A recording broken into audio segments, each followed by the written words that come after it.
හද ශ්‍රේණියේ පළවෙනි පාඩම සෞඛ්‍යවත් පවුල් පරිසරයක් ගොඩනගමු. සෞඛ්‍ය ප්‍රවර්ධනය කියන්නේ මොකක්ද? සෞඛ්‍ය ප්‍රවර්ධනය කියන්නේ සෞඛ්‍යයට බලපාන සාධක සම්පාලනයට ගැනීම මගින් තමාගේ සෞඛ්‍ය තත්ත්වය දියුණු කර ගැනීමට පුද්ගලයන්ට හැකියාව ලබා දීමේ ක්‍රියාවලිය. ඒ වගේම සෞඛ්‍යවත් පවුල් පරිසරයක තිබිය යුතු අංග 4ක් තියෙනවා. භෞතික පරිසරය, මානසික පරිසරය, සමාජීය පරිසරය හා ආධ්‍යාත්මික පරිසරය. අපි හැරෙමු දැන් භෞතික පරිසරය පැත්තට. භෞතික පරිසරය කියලා කියද්දී පිරිසිදු වාතය, පිරිසිදු ජලය, සෞඛ්‍යවත් ආහාර, සනීප ආරක්ෂක පහසුකම්, පිරිසිදු වටපිටාව, ප්‍රමාණවත් ඉඩකඩ, නිෂ්කලංක බව, අනුතුරු වලින් තොර වීම භෞතික පරිසරය දැකිය හැකි අංග වෙන්න ඕනේ. ඒ වගේම පිරිසිදු වාතය අපිට අනිවාර්යෙන් අවශ්‍යයි. පිරිසිදු ජලය පානය කිරීමෙන් පාචනය වැනි බොහෝ රෝග වළක්වා ගන්න පුළුවන්. සෞඛ්‍ය ආරක්ෂක ආහාරත් ඒ වගේම සනීප ආරක්ෂක පහසුකම්, වැසිකිලි පහසුකම්, කාණ්ඩ පද්ධති පහසුකම් ක්‍රමවත්ව පවත්වාගෙන යන්න ඕනේ.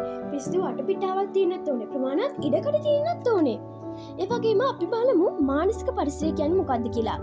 මානසික පරිසරය කියලා කියන්නේ තම හැකියා හඳුනා ගනිමින් එදිනෙදා අභියෝගවලට පළදායි ලෙස මුහුණ දිය හැකි හිංසනය, කායික දඬුවම්, ගැටලු හා අපෝෂණ වලින් තොර ප්‍රියමනාප පරිසරයක් සෞඛ්‍ය ප්‍රවර්ධනයට දායක වෙනවා. ඒ සඳහා තිබිය යුතු අංග මානසික පරිසරයේ තිබිය යුතු අංග තමයි ආදරය, රැකවරණය, විවේකය. ආදරය පවුලේ එහි සමාජිකයන් අතර ආදරය දැඩි බැඳීමක් තියෙන පරිසරය.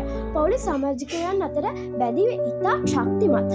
ආදරෙන් කතා කරනවා. එකිනෙකාගේ අවශ්‍යතා සොයා බලනවා. රැකවන්නත් ඒ වගේම දරුවන් දෙමව්පියන් අතර රැකවන්නේ. දෙමව්පියන් දරුවන්ව රැක ගන්නවා. ඒ වගේම සමාජීය පරිසරය. අප අපට සිටින නොයෙකුත් කණ්ඩායම් අපගේ සමාජීය පරිසරය ලෙස හැඳින්වෙන්න පුළුවන්. යහපත් අන්තර් පුද්ගල සමගතා පවත්වා ගන්න ඕනේ. යුතුකම් හා වගකීම් ඉටු කරන්නත් ඕනේ.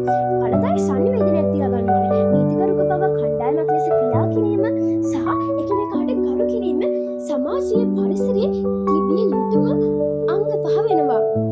යහපත් අන්තර් පුද්ගල සමගතා පවත්වා ගත්තාම අපිට අනිකා ගැන තියෙන හැඟීම වැඩි දියුණු වෙනවා. යුතුකම් වගකීම් ඉටු කරන්න ඕනේ.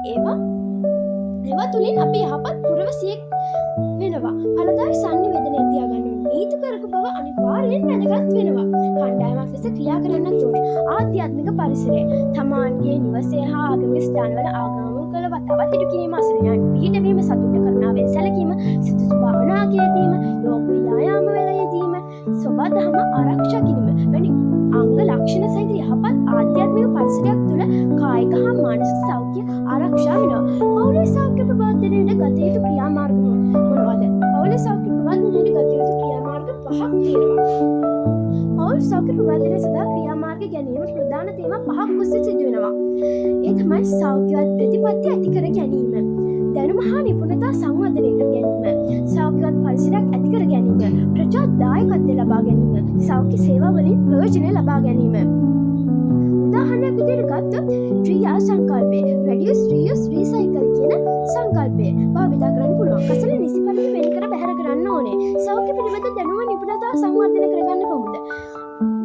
නිවසට අදාළ මහජන සෞඛ්‍ය පරීක්ෂක, පවුල් සෞඛ්‍ය සේවිකාව මගින් තොරතුරු ලබාගෙන සෞඛ්‍ය වැඩසටහන් වල සවන් දීමක් කරන්න පුළුවන්. සෞඛ්‍ය පරිසරයක් ඇති කර ගැනීමත් මේ තුළට දායකත්වය ලබා දෙනවා. ප්‍රජා දායකත්වය කියන්නේ ශ්‍රමදාන වගේ දේවල් වලින් අපට පරිසරය සුද්ධ පවිත්‍ර කරන්න පුළුවන්. ආධ්‍යාත්මික යහපැවැත්මට මේ සියල්ල අයිති වෙනවා. සමාජීය යහපැවැත්මටත් අයිති වෙනවා.